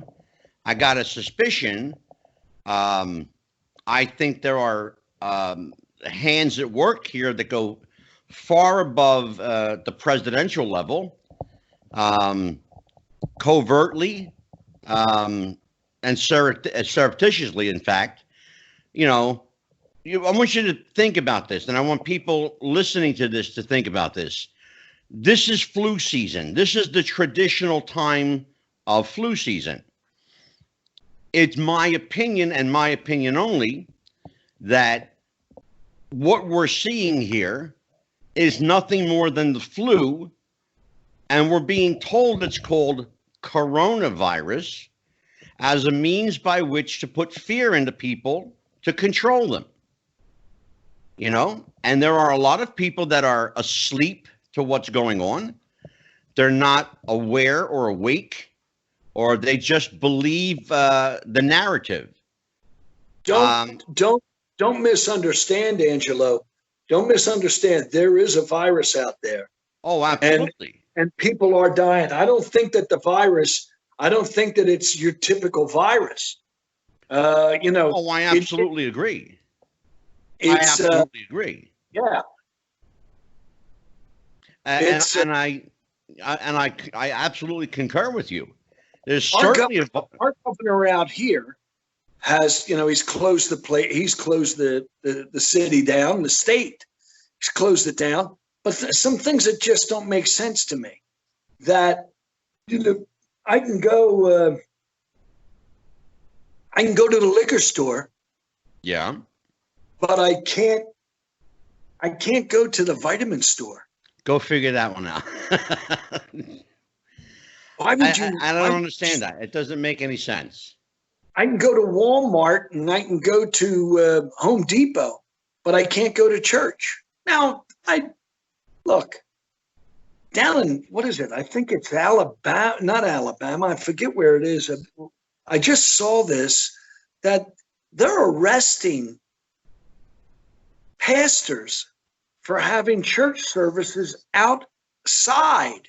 Yes. But they're letting criminals out of prison. Yeah.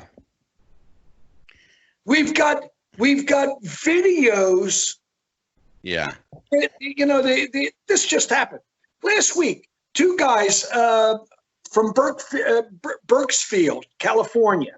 Yeah. Two doctors. Two doctors. Dr. Dan Erickson and Artson. I can't think of the guy's last name, but these are doctors. They're DOs. Yes. No, they're not MDs. They're DOs. But Sure. that's homeopathic medicines. Right. But they're on the battlefield. They are at Bakersfield Hospital. Sure. And they're saying they did a whole thing about this, and YouTube took it down. They heavily redacted it. They heavily censored it. Oh, completely. Yeah, but at first they took it down, Angela. Yeah, absolutely. Yeah. If you don't agree with the narrative that's going on, they're going to take it down. Well, and for those people who want to call me a conspiracy nut, I gladly accept that title. I will tell you that there is a movement going on right now to suppress liberty, to control the population, to depopulate the population, in accordance with the Bilderberg Plan, the Council of Nine, which most people don't even know what I'm talking about. This is fabulous. And I'm going to go down this road. I'm going there. Absolutely. Because it's all part of the bigger picture. If you want to control people, what's the first thing you do? You control the media. The media will set forth your narrative. What's the first thing you do? You take the handbook from Nazi Germany and you just replay it. And this is what you'll get. And this is what they got. There are a great number of people who are waking up to the fact that they know something's wrong. They can smell a dead fish in the water. But now the question becomes, how do I pluck the fish out of the water without dirtying my hands? Everybody wants to do something, but nobody wants to take action. You can talk all you want.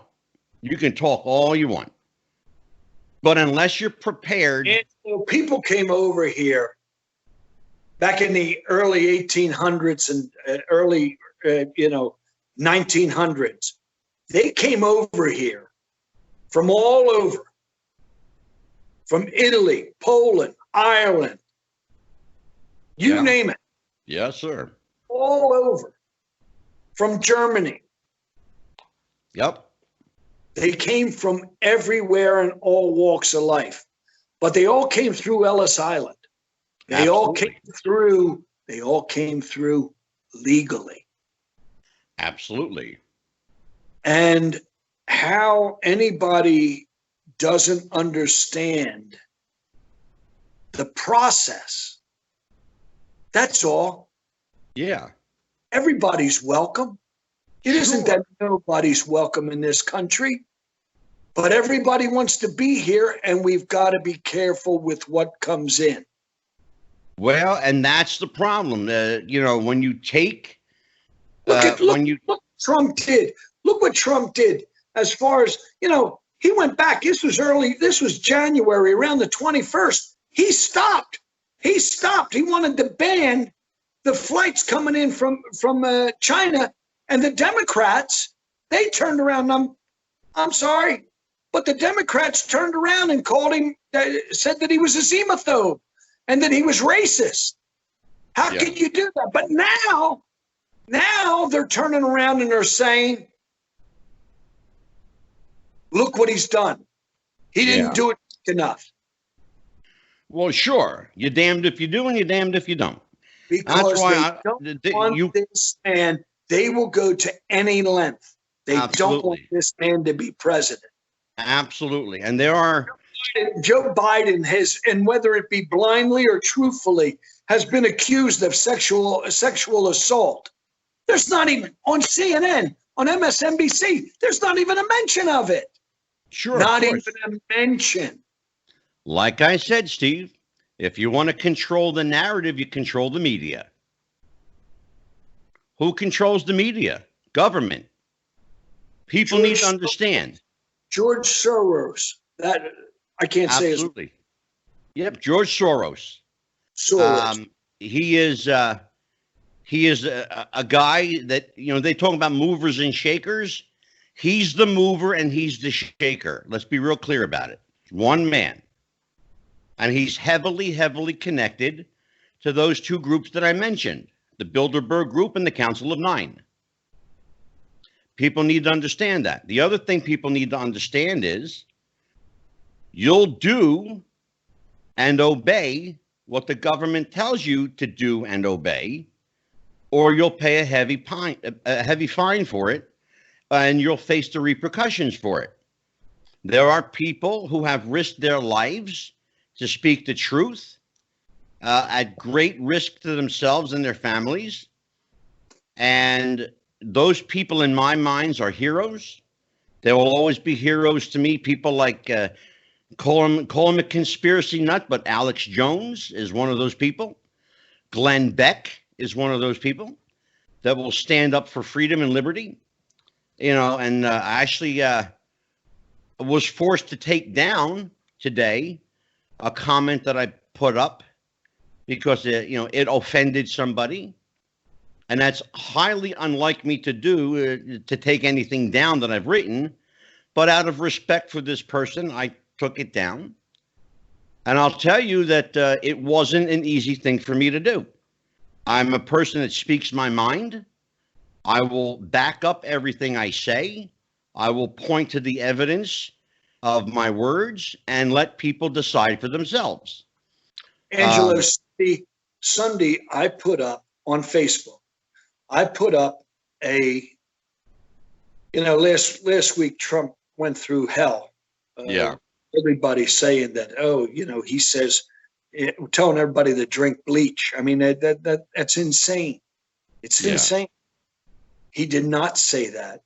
I know that. He was referring to, and what I'm getting ready to tell you, he was referring to using ultraviolet light going inside the body. Yeah. There's a company, AYTU, Bioscience. It's a lab and a pharmacy. They've been in business for a long time. They are FDA funded and what do they call that? Honored or whatever it is. Okay. Mm-hmm. They are working with with Cedar Sinai Hospital. Okay. Sure. And John Hopkins. They have got it's called a healing light. It's ultraviolet light, and it goes down your throat and goes into your lungs. And this ultraviolet light, the UV, it kills off the bacteria. Yeah. Because as I said, this is not your normal virus. Yeah. I'm not a doctor. I'm not a doctor. Don't claim to be. My opinion, I'm giving to you. But I'm telling you that this is not a normal virus because the way it affects the lungs, it shuts them down. They turn into concrete. Yeah.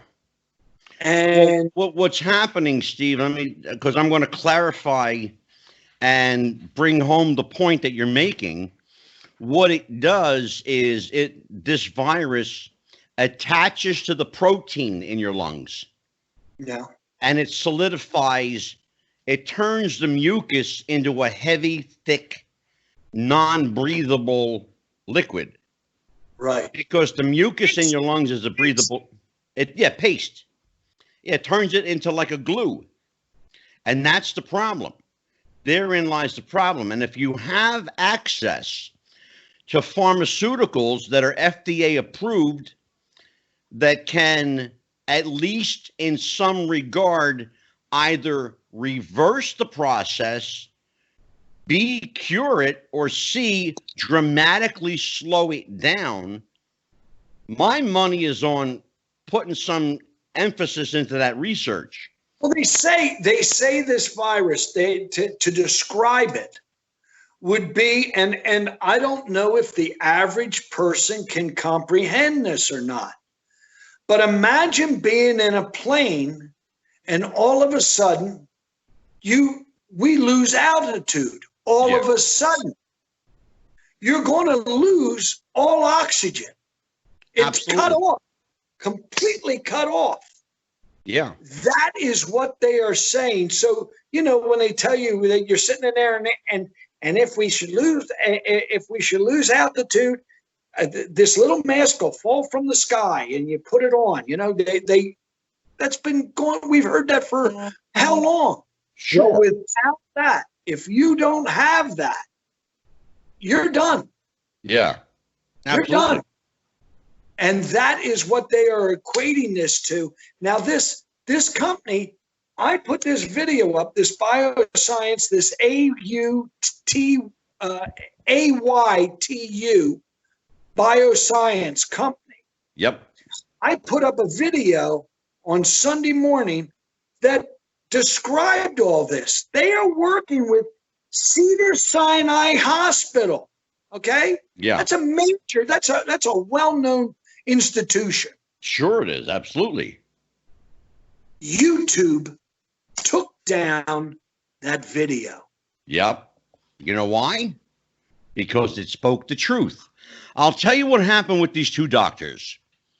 They did a press conference that lasted in excess of 2 hours, almost 2.5 hours.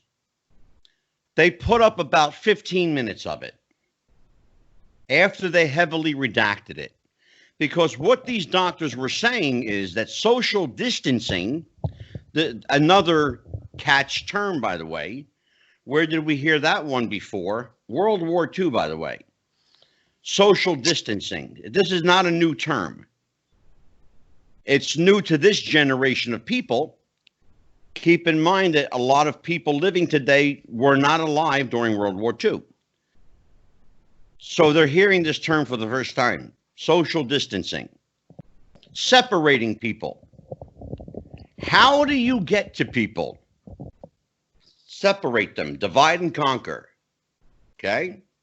These two doctors are saying that's more detrimental than the disease. Why? Because human beings are not intended to be alone. They're not intended to be separate. We're not wired to be separate. We're not supposed to be separate. And it goes against the grain of everything that we've been taught growing up. We've all been taught, Steve, these words: one nation under God. Okay? That means all people. It doesn't mean one nation under God 6 feet apart. Right. You understand? I'll say it that way, at the risk of having this video removed. And I dare them to remove it. You're exactly right. Listen, they found, you know, I don't know what it is, but if I were to take, you know, those doctors, if I had the full video, which I did, of those doctors that I put up, and they took that down. I passed it around to friends and stuff like that. At the risk, and it's my opinion. I'm entitled to my opinion. That's part of our First Amendment rights, isn't it? Well, enjoy them while you still have them, because you won't have them for much longer. That's the problem. They don't want you to have an opinion.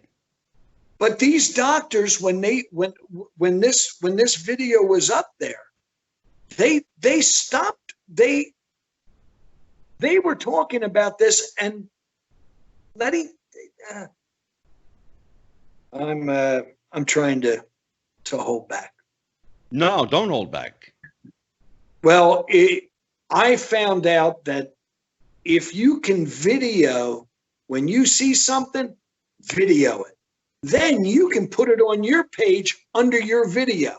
But Absolutely. They can't take it away from you. Exactly. Once you put it up there. Absolutely. Using YouTube, you got to follow their demands. You got to go with what they say. People need to understand too. YouTube is heavily in bed with the U.S. government. They are working heavily with the FBI and the CIA and other scrubbing agencies. They go over every video that is put up is scrubbed, which means they fast through it with this technology I still don't understand, quite frankly. But they're able to scrub through these videos at lightning speed to the tune of 100,000 a day on average. On average. Now, keep that in mind, because on average, 500,000 videos a day are uploaded to YouTube. 500,000 videos a day are uploaded to YouTube. 100,000 of them right off the bat are being scrubbed for content. They want to control what you see, what you hear, what information you have access to. They want to control every aspect of your life. This is George Orwell's 1984 come to life. Simple as that. Better yet, Angelo, it's the Holy Bible come to life. Amen. And I don't worry about that. I'm going to tell you why. Because you and I have read the end of the book. If you're smart, I tell people, if you're smart, take a Bible and read the end chapter first. Then read the beginning. Guess what? The good guys win. Don't miss Luke and Matthew, please. Absolutely. Absolutely. This is to quote one doctor, this is a virus of biblical proportions. And it literally is. Well, Steve, this has been a very fast 2 hours and 30 minutes. This is part one. You will be back for part two. I hope your viewers enjoyed it. I want to thank you for the opportunity. Thank you, Steve. And I'm very proud of what you've accomplished in your time. I'm just an old rock and roll DJ. That's I want you to know something, Angelo. I love this country. I love it more than anything. And more importantly, I love my son, and I want to see him and his children go into their elder age. I want to see us live life as you and I know it. Absolutely. And they will. You know why? Because I read the end of the book, and the good guys win. On that note, For Steve McCoy, I'm Psychic Medium Angelo. Join us next time for part 2 of Life in Sin City. All right, folks, we'll see you then. Bye-bye. Thanks.